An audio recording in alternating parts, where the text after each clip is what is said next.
emas. Seni ününü o'chirish uchun emas. Balki o'zim qoniqqan holda senga javob beraman.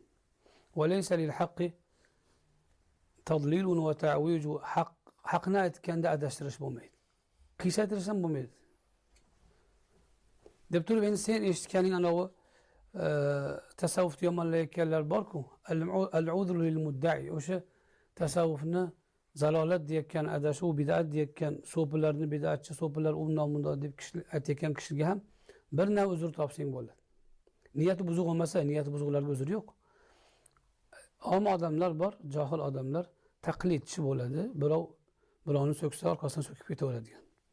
O'zi mustaqil fikr olmaydigan, tahlil qila olmaydigan, o'rgana olmaydigan ojiz kimsalar bo'ladi. Ana u kishilar ishni haqiqatini o'rganmasdan suratparastlik tabiati bilan ko'zga ko'ringan birinchi narsa bilan hukm qilib oladi. Shuncha aytadilar